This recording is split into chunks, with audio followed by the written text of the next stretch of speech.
Today I'm going to present the style of communication called passive communication.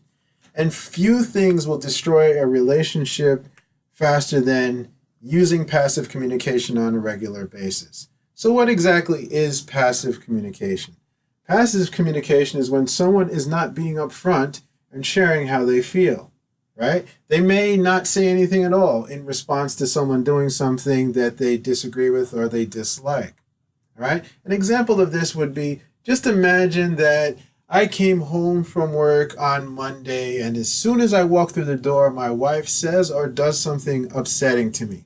If I'm exercising passive communication, I might not say anything at all and just go to my office. And then let's say on Tuesday, I come home, and as soon as I walk through the door, she says something or does something that's upsetting again. And I say, oh, I'm not going to say anything, and I just go to my office. On Wednesday, right? Let's say on Wednesday, she says something or does something even worse than she did on Monday or Tuesday, right? And I say these things, we've heard these sayings, button your lip, zip your tongue, all these different sayings, right? I say, you know what? I'm not going to say anything. I'm going to go to my office. Well, what is happening to me from Monday to Tuesday to Wednesday? What's happening is that I am letting it build, build, build. And what do we know will happen eventually is an explosion, right? So we all have a threshold, right? And once we reach that threshold, we really can't take much more than that. So imagine that on Wednesday, I've reached my threshold.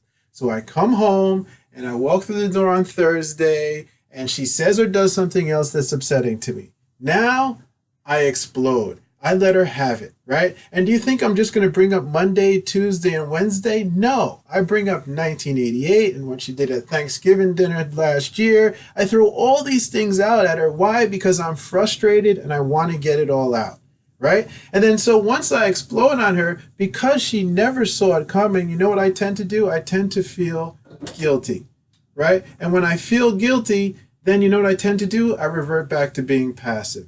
So a person who, let's say, this is their default style of communication, what they tend to do is when people say or do things that offend them or hurt them, they tend to hold it in, hold it in, hold it in to the point of exploding, saying things they later regret, and then they feel guilty and revert back to being passive. This is not a healthy cycle. And studies show that, you know what? The average person, regardless of how old you are, can remember back as far as age 5. And those things that we tend to remember are those hurtful things, right? Like that hurtful thing someone said to you on the playground. So we want to minimize the times when we say hurtful things to others. And we can do that by avoiding these explosions.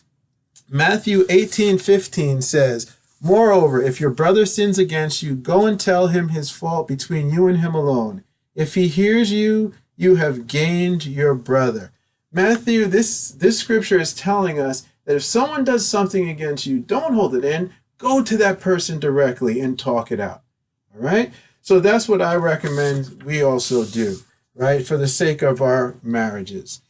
Passive communicator, here are some other characteristics. They tend to fail to assert themselves. They allow others to deliberately or inadvertently infringe on their rights. They fail to express their feelings, needs, or opinions. They often speak softly and apologetically. Do you know someone who apologizes for things that they don't even do? Chances are this might be their default style of communication. The person tends to exhibit poor eye contact and a slumped body posture. They tend to feel anxious oftentimes. Why? Because they feel like their life is out of control. Well, their life is out of control because they don't advocate for the things that they want. They might feel depressed, feel stuck and hopeless. Why? Again, because they don't advocate or express their feelings, needs, or opinions and strive for the things that they want. They might feel resentful and feel like their needs are not being met, but your needs are not going to be met by your spouse unless you express those needs to your spouse. All right?